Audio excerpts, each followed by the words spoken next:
So thank you, Philip. Thank you, Simon, for being here today and spending time with us to share. And I think let's just go and with the flow in terms of what feels like coming through in terms of the lessons learned during this pandemic. I know, Philip, you've just got back and you've got another week in quarantine. So, and I know you've visited a number of countries and been speaking to a lot of people that are having all kinds of experiences. And Simon, same with you. So, Philip, you wanna start, and then Simon can share as we go as well.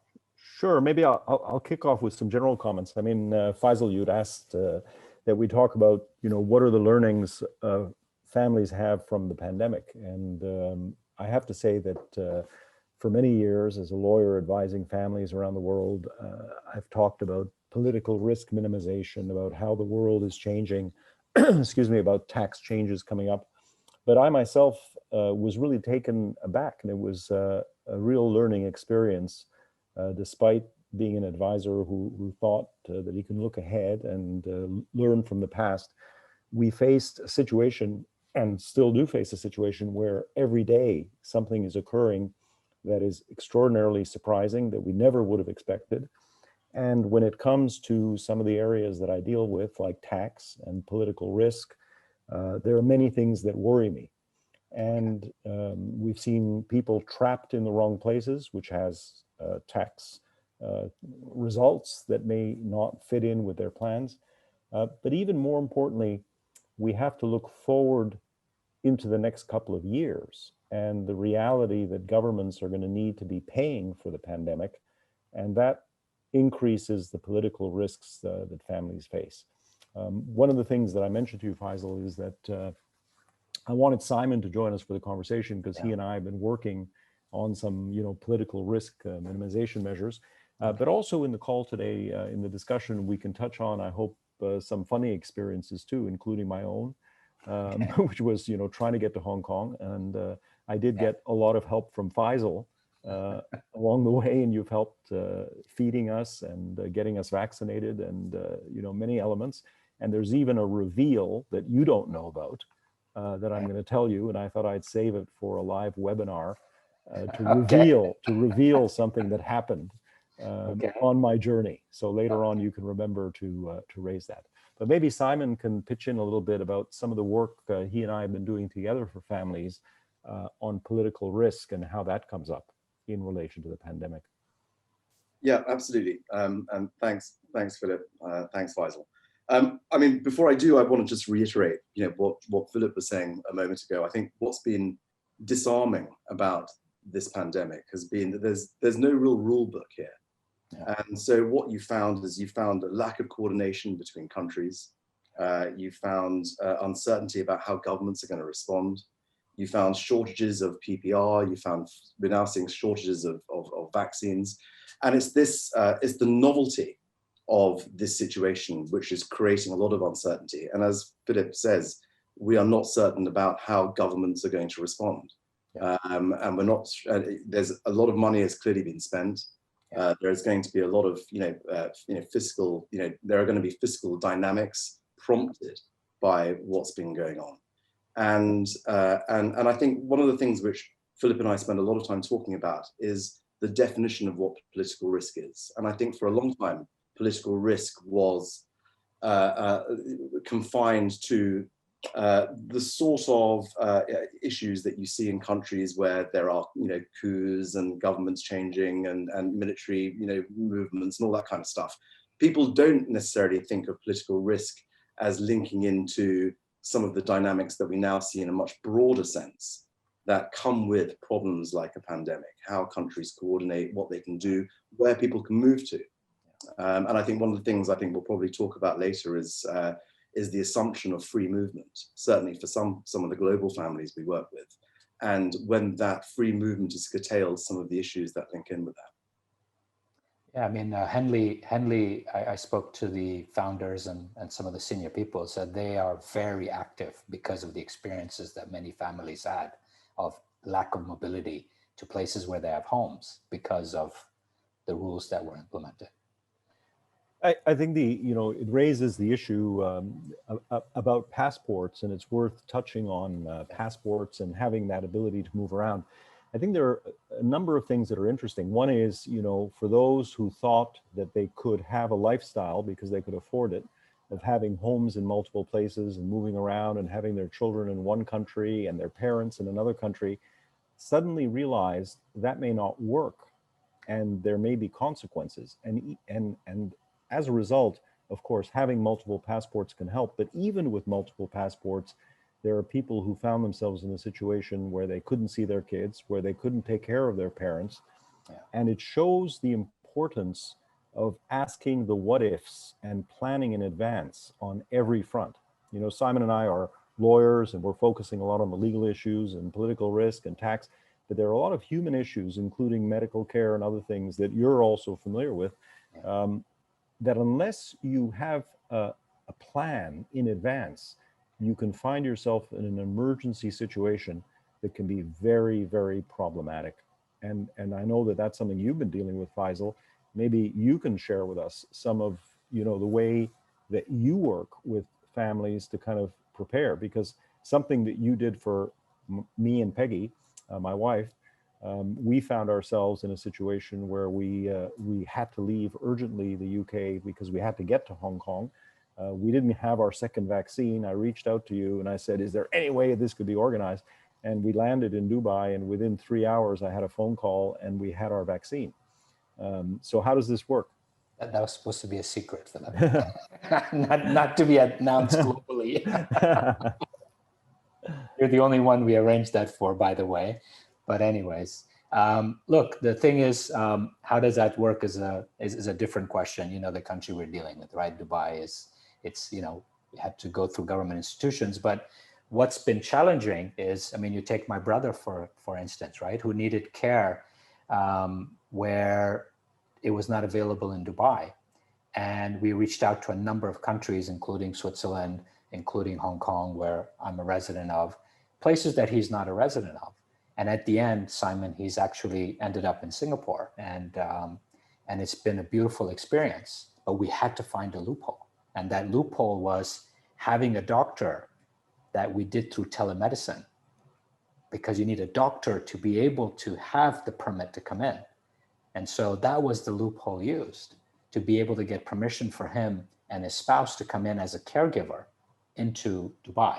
But unlike normal situations where we'd fly nurses in and we'd fly myself in, that's not happening because it's not possible, right? So, and we had another case in Italy who somebody had a very rare form of cancer. And imagine there were 3 top surgeons in the world that could handle it. And the one in Milan, which was 2 hours away, refused to do it because it was not aligned with the other. There's one in the UK and there was one in France. And then we ended up having to move her from Italy to France to have a very complex surgery, even more complex than a Whipple surgery, which is supposedly the most complex.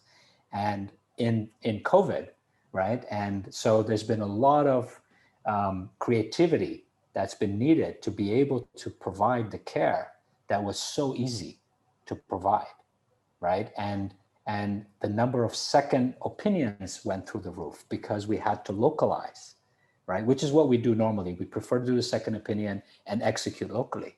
But in this case, it wasn't a matter of choosing. It was a matter of there was no alternative. They needed to be executed locally. So it's, but you're right. I mean, a lot of people underestimated the countries they were in and that they were stuck and that they did not have the quality of care because of lack of mobility.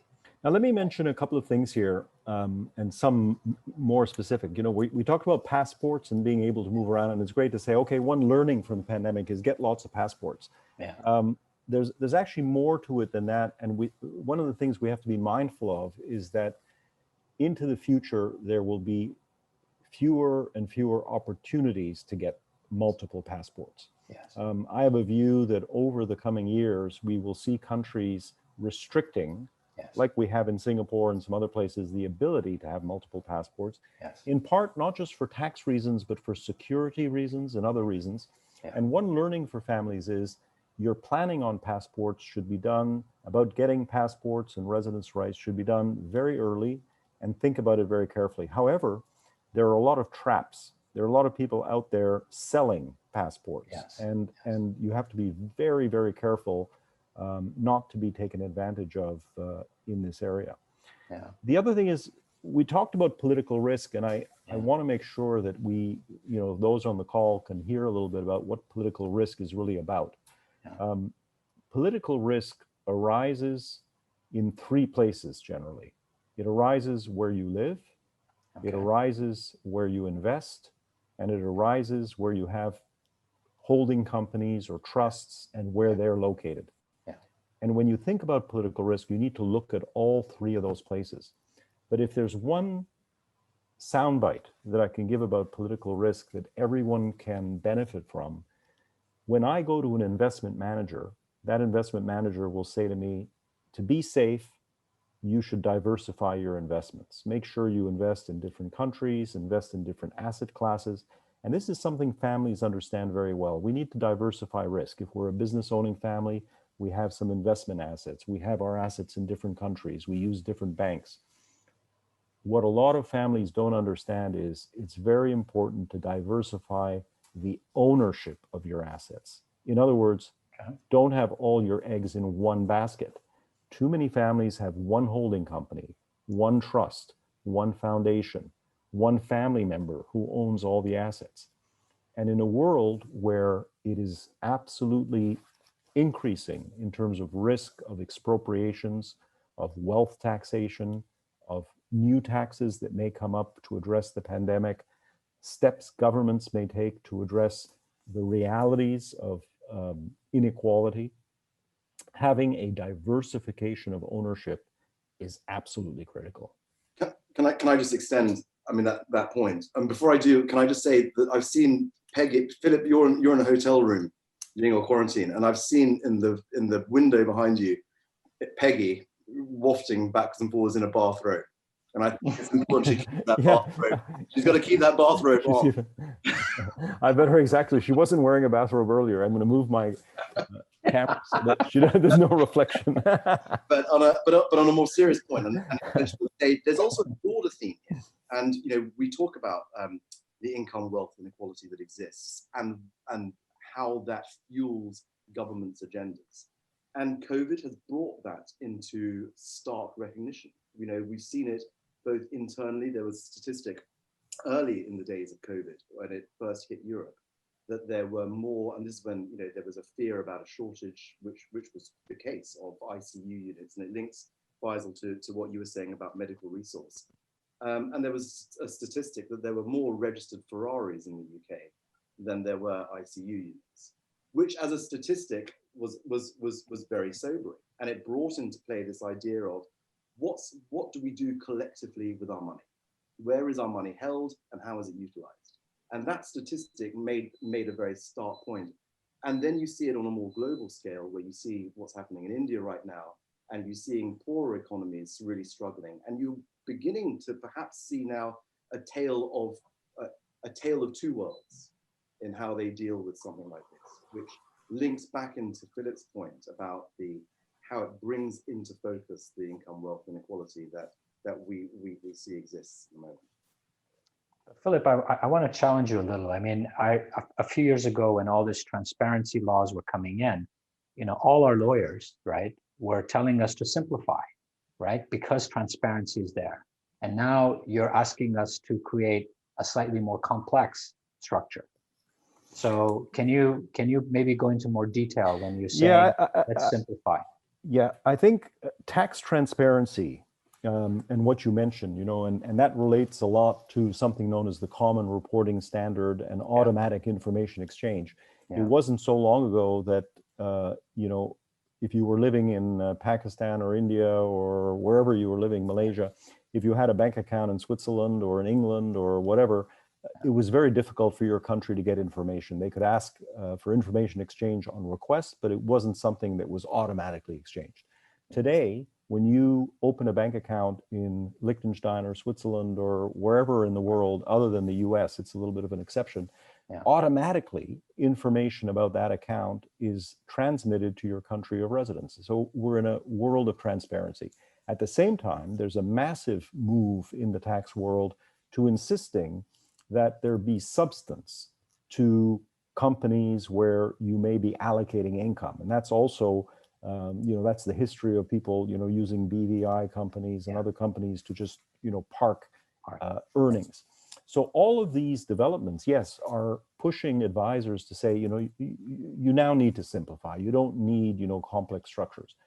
But you need to ask yourself, am I connected to a country that I can be trusted, that can be trusted with the information they're going to get about my income and assets? Because the reality is, I'm a great believer that we need to address income and wealth inequality. I'm a great believer in tax compliance, but I'm also a realist that there are many countries in the world, many of which are countries that you're helping families in, Feisal, in the Middle East, in Africa, in Asia, where governments are simply not ready for the transparency that automatic information gives. What do I mean by not ready? Well, it's a nice way of saying these are countries where sometimes tax information is used politically against people in that country. Mikhail Khodorkovsky in Russia sat in jail in Siberia for tax evasion when he criticized the Russian government. We see this in many, many countries in the world.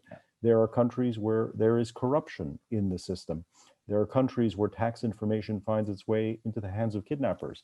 Now, what I'm saying here is we need to be aware of this, and this impacts where family members should choose to be living, because it has an impact on where information goes. It also suggests that a family that's looking to maintain wealth over generations should celebrate having family members living in a diversity of countries where not all family members are in the same place, and where perhaps there are ownership structures that are designed so that if something goes wrong in one place, it doesn't affect the other. And if you can combine this with building within the family a sense we are one family in this together and we take care of each other, you have an amazing ability to navigate a very, very uncertain and dangerous world.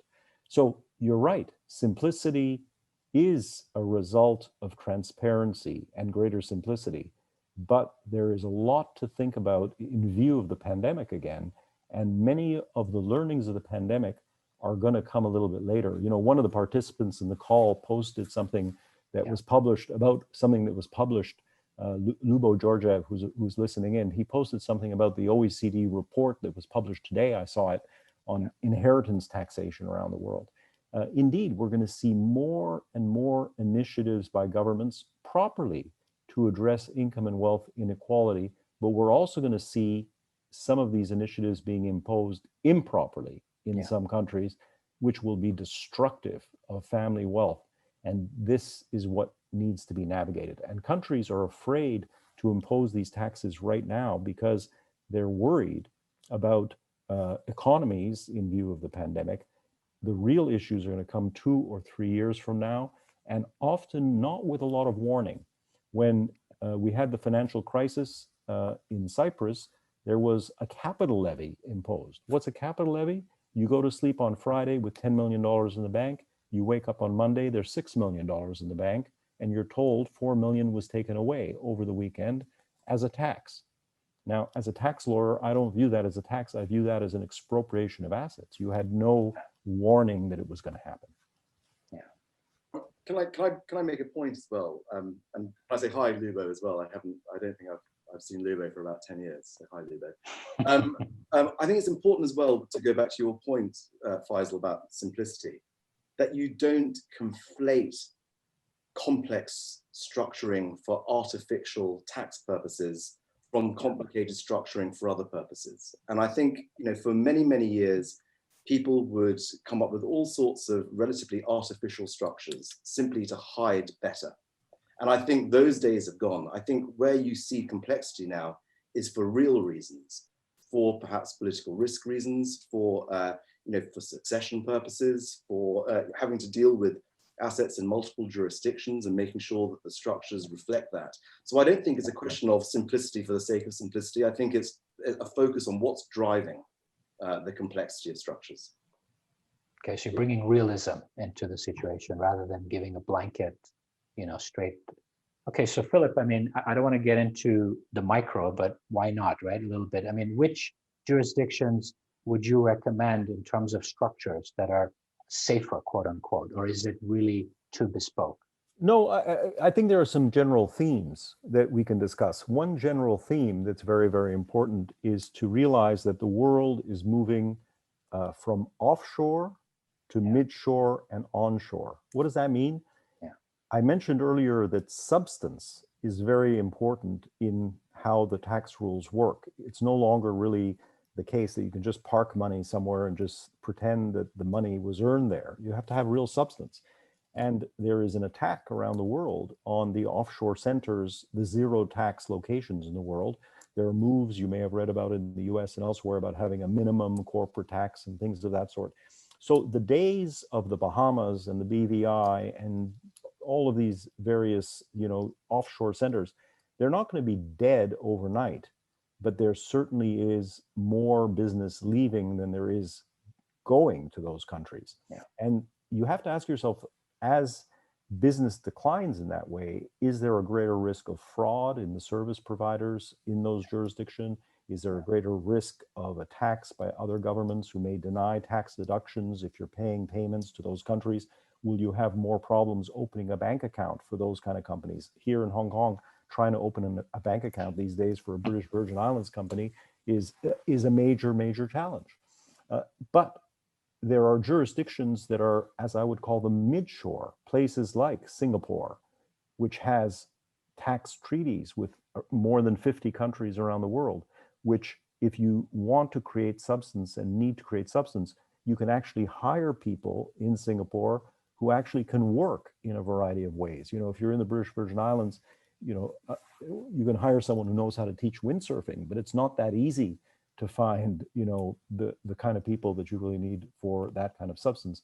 So there are those kind of jurisdictions. The other thing that's very, very important, and this is something Simon and I have been doing a lot of work on, is using not just tax treaties, but investment protection agreements. Now, what does that mean? There are bilateral agreements, sometimes multilateral, but usually bilateral agreements between countries that assure that if there is an expropriation of assets, there will be compensation paid by the government involved. And that enforcement of compensation is something that can be done outside of that relevant country. So if I'm holding assets in Pakistan, if I'm holding assets in a number of countries around the world that I might consider are riskier than other countries, considering investing with an investment protection agreement is very important. And post-pandemic, countries you don't think of as being risky are risky. When Jeremy Corbyn was discussing his plans, if he were to be elected in the United Kingdom, he said he was going to arrange for 10% of the shares of large companies to be given to employees of those companies.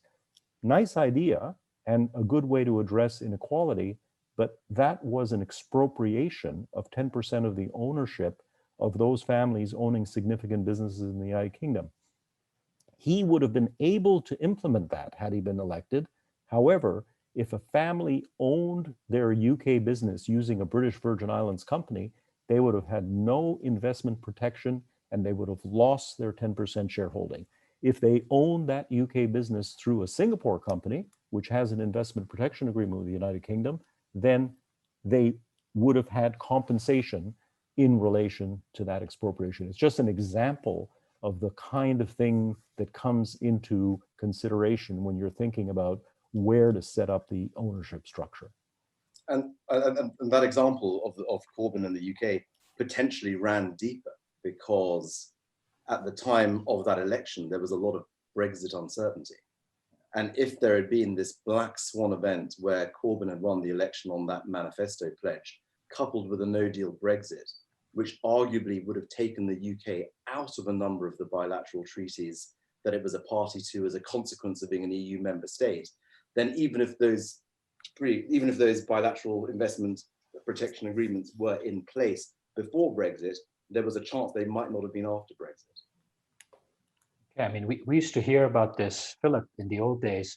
The US, a lot of US citizens would come into challenging countries in Africa and have that protection. But that's interesting to see. So Singapore, are there any other? Many countries around the world have investment protection agreements. Many don't. So that's what's important to look at. You look at British Virgin Islands, virtually no investment protection agreements. You look at Liechtenstein, virtually no investment protection agreements. You look at Switzerland, Singapore, Hong Kong, many investment protection agreements. You mentioned the United States. You can use a U.S. limited liability company and get investment protection agreement protection, even though you don't pay any U.S. tax, depending on how that company is structured and what its activities are. But this is a very specialized area, and you need to look at the country in which you're investing. And when we're working on this kind of thing, we also involve litigators who are the ones who actually have to get the compensation if the compensation is needed. And not every investment protection agreement is the same. You want to be able to enforce that investment protection agreement outside of the country that may be engaging in an expropriating act. And you want to also be sure that whatever intermediate vehicle you're using has whatever substance is needed to put you in a position to get that compensation. But this element is only one of the factors that comes into political risk minimization planning. As I mentioned earlier, a number of other things come into it, including diversifying ownership. And when I say not having all the eggs in one basket, I also mean not necessarily using the same kind of vehicle. There are families who have, 3 trusts and they think that's diversified. I'm more and more a believer that you shouldn't have everything in trusts. I'm a believer in trusts, but perhaps you should also have a family limited partnership in there. Perhaps you should also have an insurance approach in terms of what you're doing within the family. It's really asking the what ifs. Hope for the best in this world, but plan for the worst. And that comes up in a number of areas. I mentioned a little bit earlier, older people being trapped in their countries. Something that I run across a lot are older people who have not, they're very strong, they take care of themselves very well, but they have not adequately asked themselves, what if something happens to me, whether it's from a health point of view or some other point of view, as the aging process continues. The good news is people nowadays are living till 100 and 105. The bad news is there's dementia, there's all kinds of disability that occurs. That's when staff help themselves to assets. That's when the young, fifth wife steals a bunch of assets.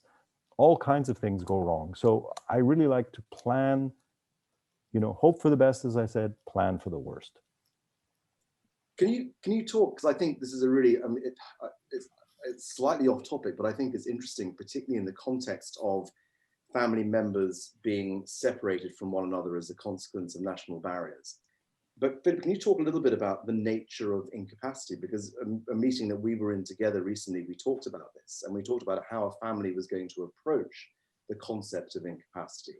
And incapacity is not something that necessarily happens overnight. You don't have capacity on a Monday and then by the Wednesday you don't have it. There's a gradual decline in faculty, which can make it very difficult to implement the right processes to maintain continuity. That's why you may have seen Anthony Hopkins in his Academy Award-winning movie, and it shows you how this works. The reality is, we all begin to lose our memory a bit. We say, I don't know, I forgot where I put my glasses, and then you say, my son-in-law stole the glasses, and it's a natural.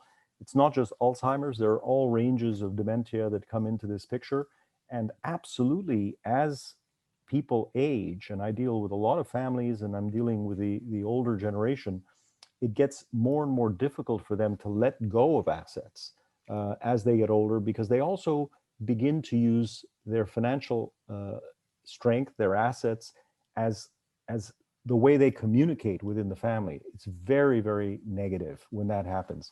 In other words, you have older generation who are afraid that if they give assets to the younger generation, or they create structures to benefit the younger generation, somehow the younger generation won't come home to visit anymore.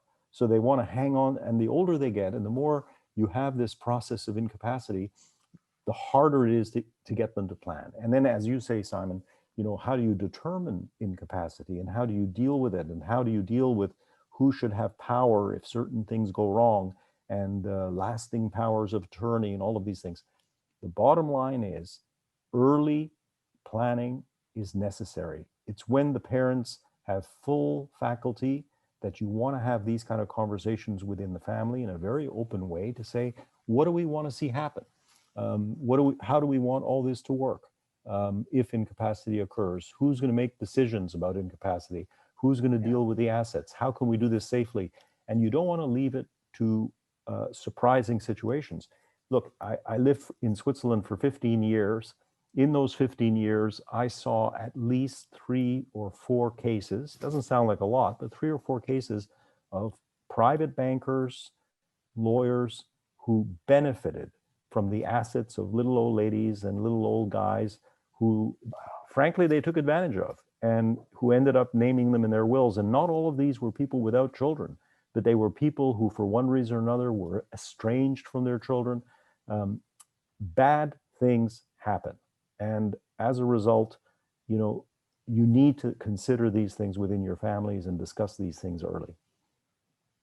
Okay, it's interesting you mentioned that. I'm about to have what's called a cognoscopy. I think, Philip, we spoke about it. So the only person in the world, gentleman based in the US, who's found a solution for Alzheimer's, but it's 17 components. It's not your straightforward, it's not just medicine, it's a whole combination of lifestyle, food, all kinds of things. And there's a cognoscopy that is done for 45-year-olds and then 65-year-olds. So I'm about to have one, and since you're both on the webinar, if you're up for it, I'll gift both of you. I'm sure I'll fail the test, but I'll go ahead. So I'll gift both of you on behalf of to be here today to share a cognoscopy. And no, it's really because 15% of the people in the United States will have dementia.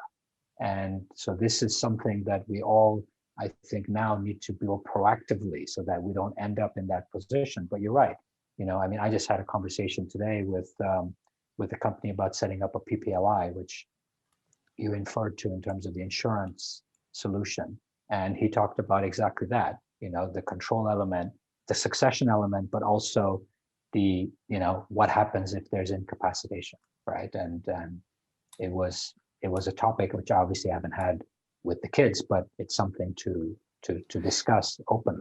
You and I had a conversation a while back in a webinar about expectations within families. Yes. And there's a linkage here to what we're discussing, because with the reality that people live longer and longer, there's also the question, at what age should your children actually benefit? So if mom and dad, live until 105, that means the kids are going to be 80. So, should they be waiting until 80 to inherit? And I've had situations where the kind of trusts and wills that people have drafted, they hold the money, and then who ends up inheriting are 18 or 19-year-old grandchildren or great-grandchildren who get too much money too early. So some members of the family are getting the money too late because they're already in their 80s. What's the point? They can't enjoy it anymore. Yeah. And then you also have the issue of children getting money too young. And that's all these cases are not good. And apart from your children maybe getting the money too late because they're in their 70s or 80s by the time they inherit, coming back to expectations, if that's going to be the plan, it's very important to tell your children that that is the plan when they're 14, 15, when they're making decisions about their education, about their careers, because a child who grows up in a wealthy family has an expectation they're going to get some dough at some point. Yeah. And if the plan is they're not going to get any dough until they're 80 years old, tell them that when they're 15, not when they're 55. Because if you tell them when they're 15 or 13 or whatever, then they understand, I better make it on my own. I better really work hard in school. I better think about what my career is going to be. If they have an expectation and they're waiting for their parents to croak, that's not the best relationship between the younger generation and the older generation.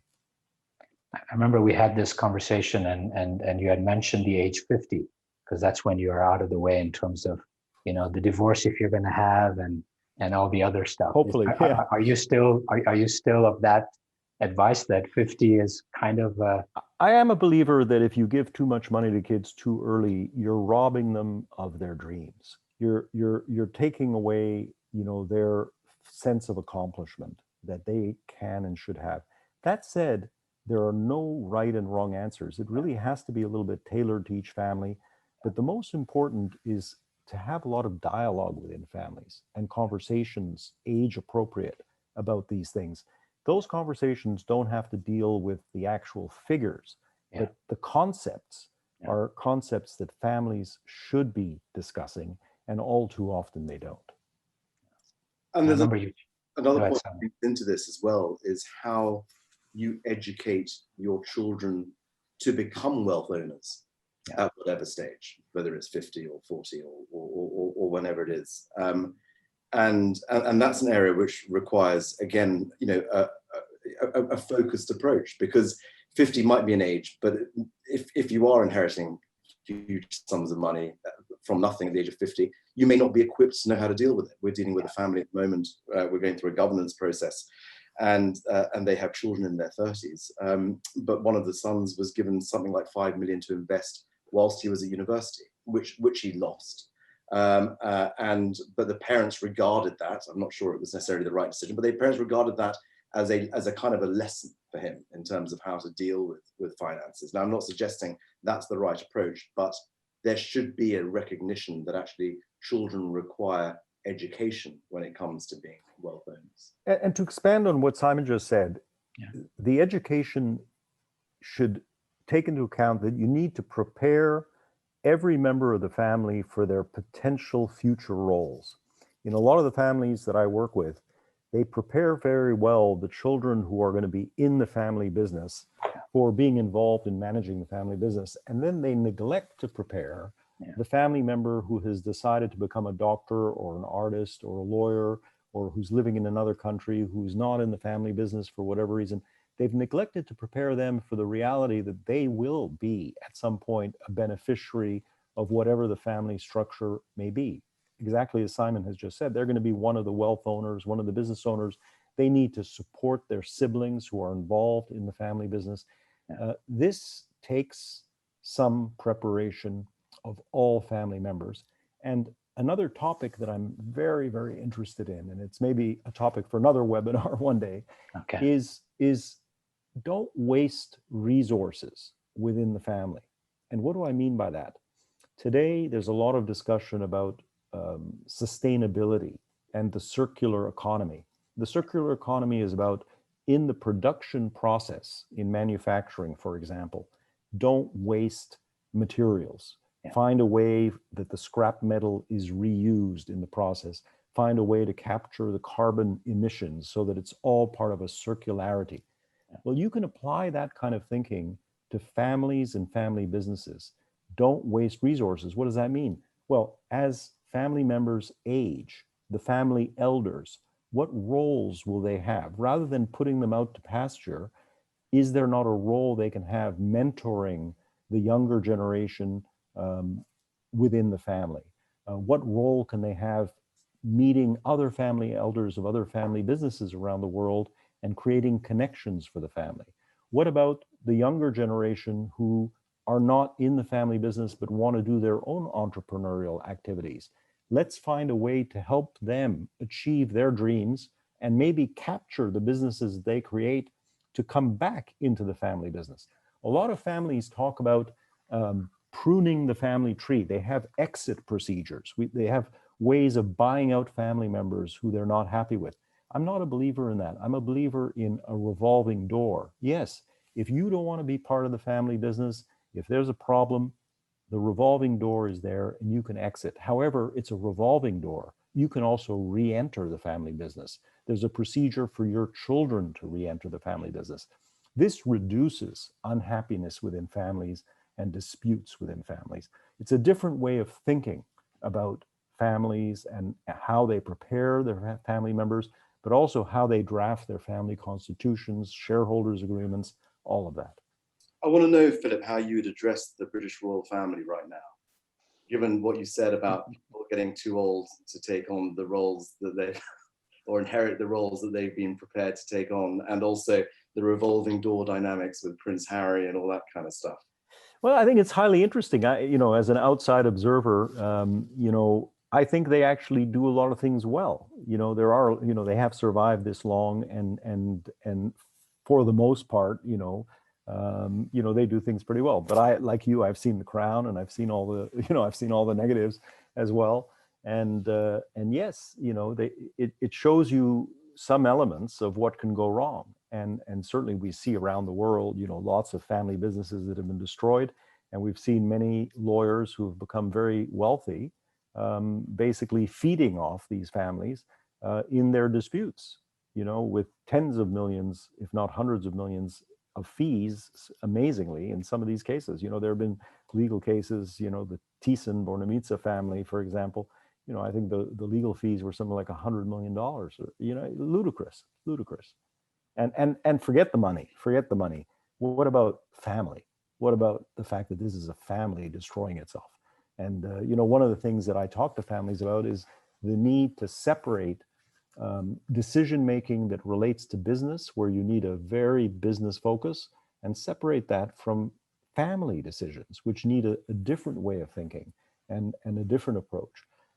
It's relationships are complicated. They get way more complicated when there's money involved. So I want to take, you're describing all this education and all these things that should be done. Are you seeing this more accelerated during this last 15 months? What are you seeing in terms of families, and what have they changed in terms of behavior? Yeah, I'm glad you're bringing it back to sort of the pandemic and learnings in the family. And I honestly see a number of learnings in terms of everyone having a feeling of greater vulnerability, of greater danger. There's also a learning that you can communicate using Zoom and other techniques in a way that people didn't realize. And so when you have family members who are in different places, there's a lot less wasted time traveling around, flying here and there. You actually can communicate pretty well online. It's not perfect, but you can. And so I've actually seen communication within families increase. But that all said, the percentage of families that I see is a small percentage of, families overall. And of the ones that I see, it's a tiny percentage that actually invest the time in doing the things that I'm saying. Even during this 15 months? Even during this 15 months, they're too busy. Very often people are too busy with their business and the business decisions being made and running the business and, those kind of meetings and all that. When it comes to the kind of things that I'm talking about, really dealing with the what ifs, really preparing the younger generation well, it's not enough to send them to some, business school. I teach in these schools, it's good, it's part of it, but it's not enough. It's not enough. You need a pretty comprehensive approach. And there are some families, but it's very few, who several times a year, they have family retreats where they have these kind of discussions, where they bring in experts, not just lawyers like me, but they bring in people like you, people like the ones you've had on these webinars, who can deal with relationship dynamics, with health issues, with balance of your life. Because at the end of the day, it's a holistic approach that's needed if you want to achieve the combination of success in the family business and success as human beings within the family. So Simon, are you seeing that? With mortality, that's kind of more in your face than it has been, right? Before, 15 months, I'm a bit surprised that. Yeah, honestly, I agree with Philip.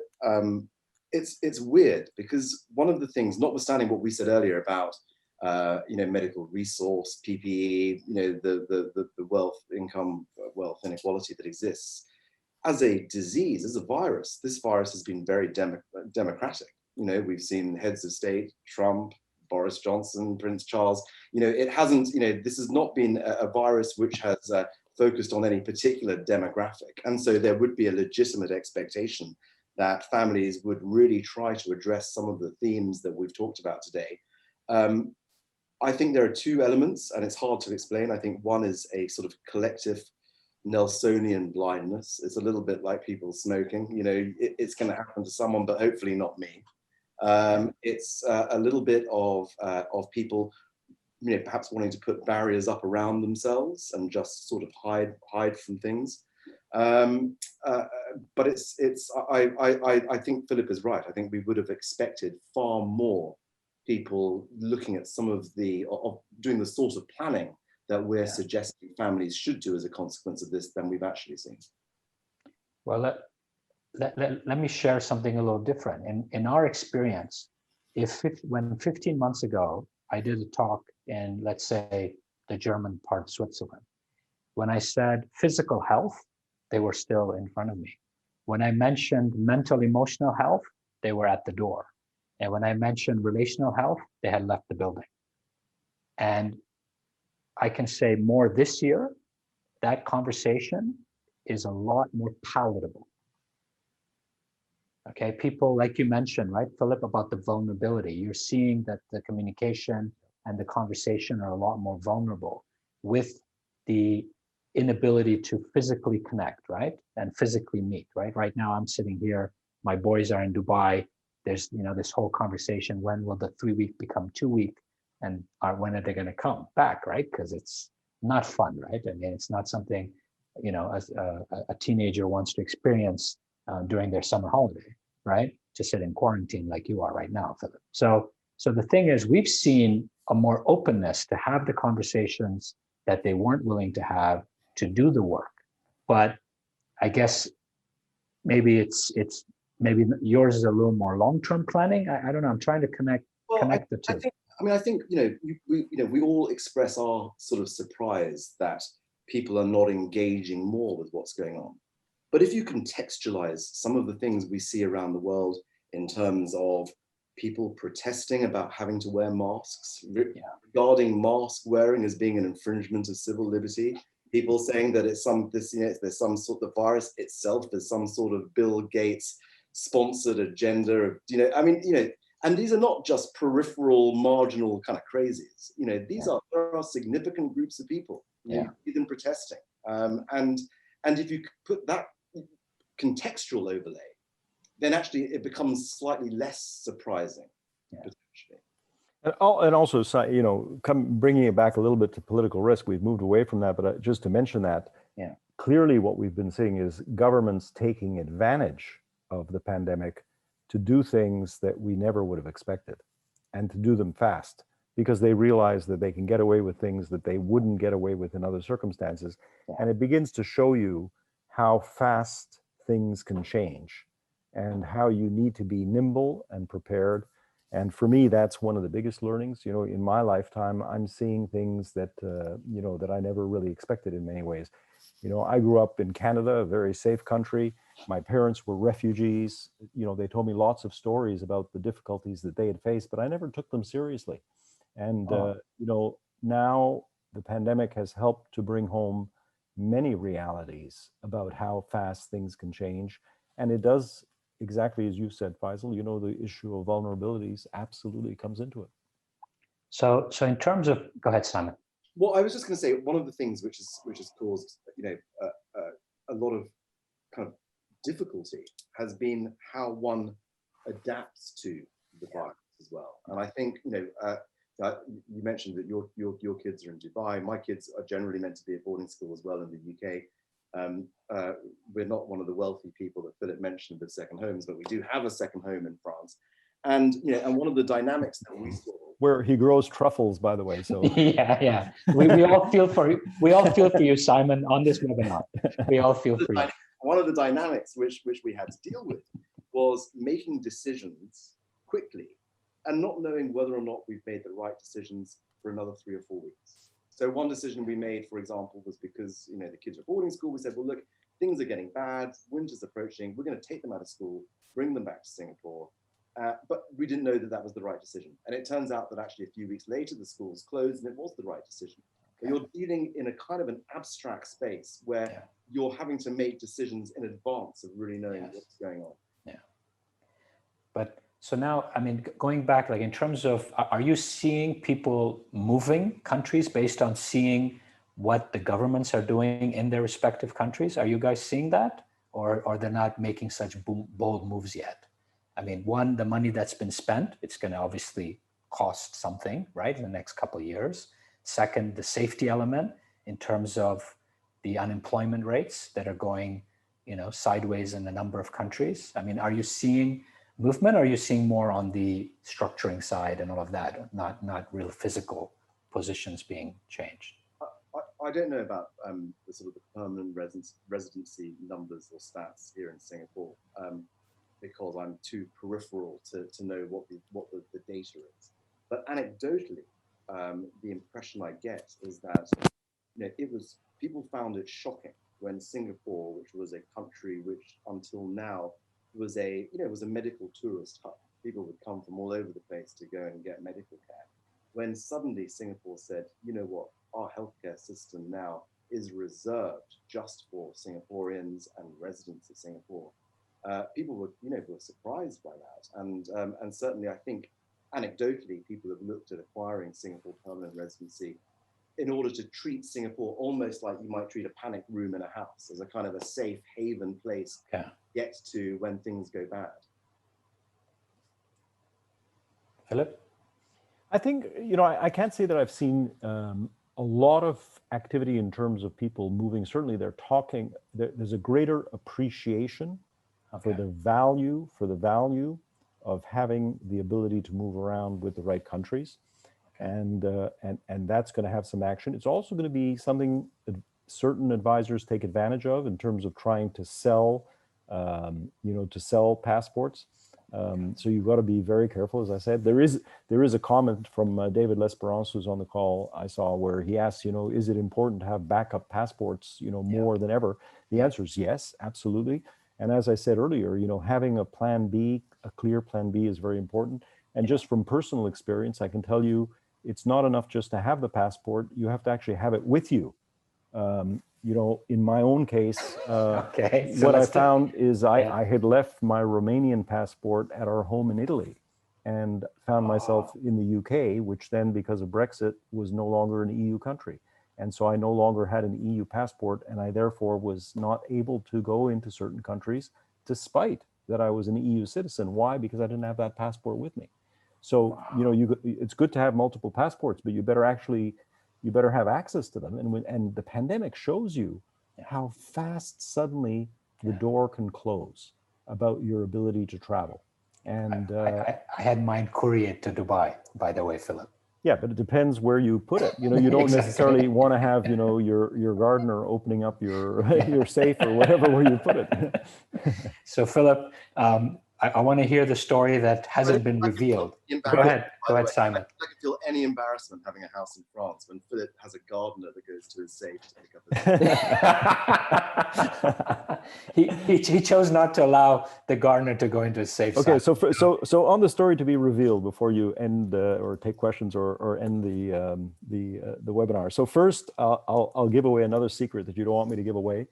My only reason for surviving 3 weeks of quarantine is that every couple of days, Feisal has been sending over lamb biryani and all kinds of other goodies for Peggy and I to eat. So we've been actually putting on weight rather than losing weight while here. But that's not the reveal.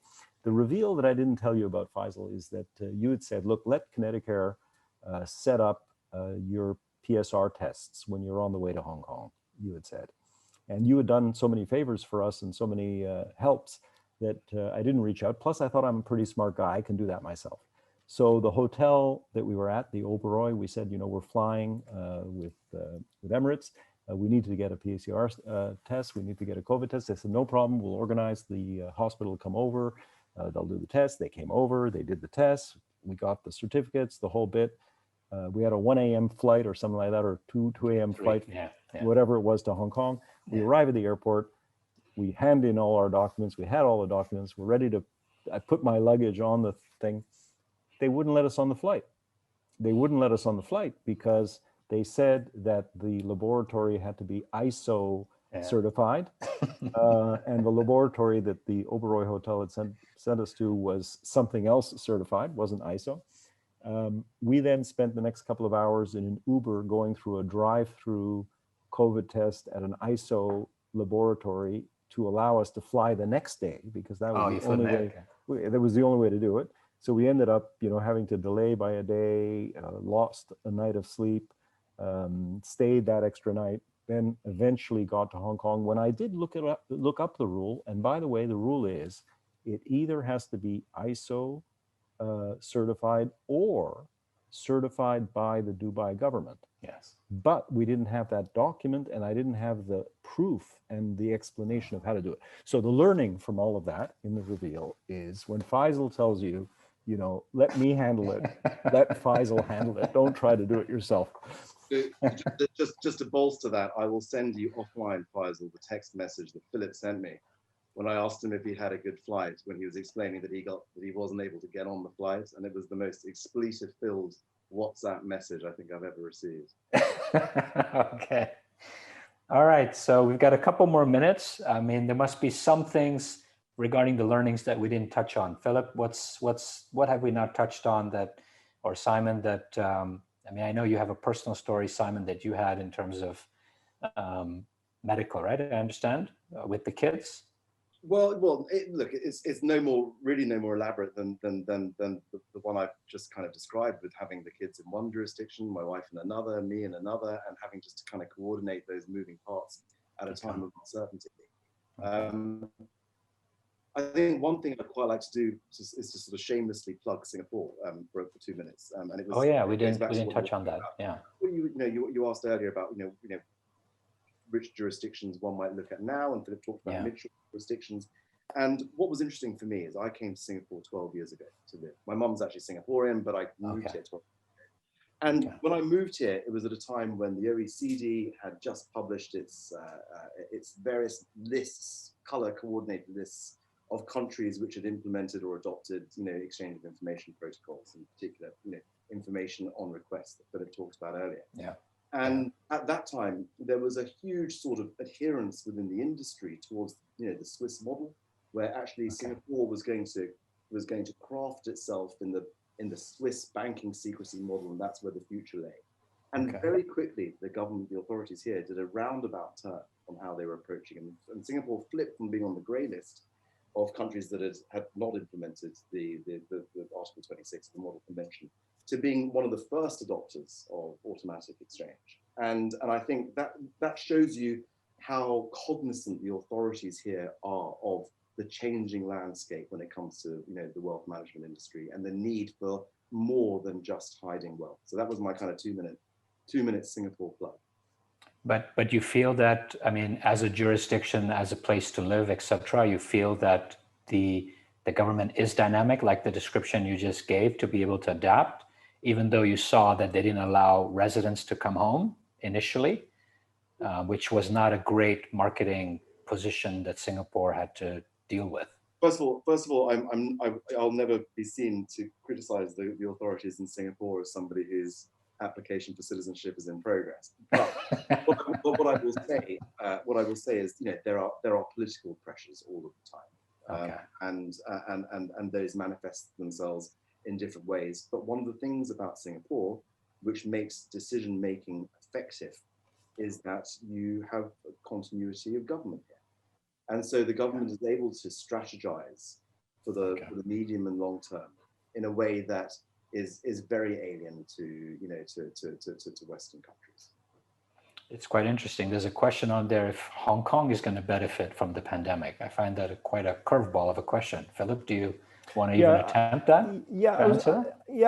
What I was going to do, if it's okay with you, is I'll make one comment. You asked about the final learnings that I just want to emphasize, and then I'll try to quickly answer each of the questions that are open very fast. Okay, so first I just want to say we have also learned from the pandemic that we need to emphasize this, how unfair and unequal the world is. That's become very clear. The wealthy have navigated this in ways that those who are not as lucky have suffered enormously, and we've seen that on every front. We've seen it in terms of how wealth has increased for the wealthy in many cases, how difficult for others. All of this translates into the political risk that I discussed earlier. There's a reality that we need to address inequality in the world. There's also a reality that issue is kidnapped by populist leaders around the world who misuse it against the interest of wealth-owning families, looking at political risk absolutely urgent. Rupert Ticehurst asked the question, how are families reacting to the challenges of climate change? Families, in my view, are not, they talk about, the whole issue of impact investing has been kidnapped by the investing world. the realities of climate change are going to be dramatic in the years to come, and are going to affect, you know, refugees and mobility in ways families are not thinking of.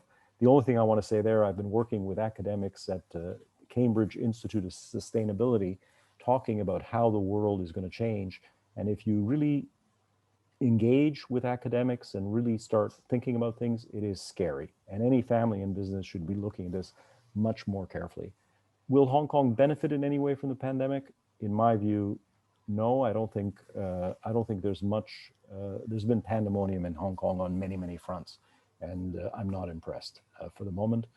David L'Esperance asked about family history, about the low-hanging, inexpensive fruit of getting citizenship. Absolutely, that's something every family should look at. Sometimes you find in your family tree there are easy ways to get citizenship. That's how I have Romanian citizenship. My parents were born there, and I was, as a result, a Romanian citizen. And it was just a question of putting some documents together. It wasn't simple, but I didn't have to spend money in terms of investments and otherwise. And then David asked the question, is Singapore going to start offering dual nationality? Not in my view, and they shouldn't. Everywhere around the world is going in the opposite direction, in my view, in the long term. You're going to have to choose which country you want to be a citizen of. Rather than that, with Singapore and dual nationality, Singapore is, as a country that adheres to a concept of national service, it's making it very clear that for people who are applying for being citizens or even for being PR, that they include their male children, so that their male children will serve in the army here. It's that's become another political hot potato. Singapore is attractive enough that it doesn't need to sell passports, that's for sure. That's the last thing they need to do. Yeah, and you saw Switzerland also a couple of years ago changed the rules in terms of the kids studying in boarding school. So my son graduated, and the initial thought of a lot of people was, oh, he'll have spent the 10 years, which is 5 years in boarding, and be able to apply. And the rule changed while he was there. So even Switzerland has changed because they've had a lot of students who became, at the boarding schools became citizens. So things are changing. All right, we've come to the end. Anything, Philip? I know you gave your last comment. Anything you want to, a little sprinkle you want to add at the end, Simon? No, not for me. Thank you. No, I've disclosed everything. I've told all the things I wasn't supposed to say. So I think I'm done for today. All right. Well, thank you, Philip. Thank you, Philip. Thank you, Simon. Really an honor and a privilege to have this conversation. And we've gone over, but I felt today it doesn't matter, right? I mean, at the end of the day, whoever drops off, drops off. But thank you very much, and look forward to catching up with both of you soon. Simon, let's hope, fingers crossed, that the bubble flight operates, and Philip, you'll be out in a week, so we'll take it from there. So thank you, everyone. Thanks very much.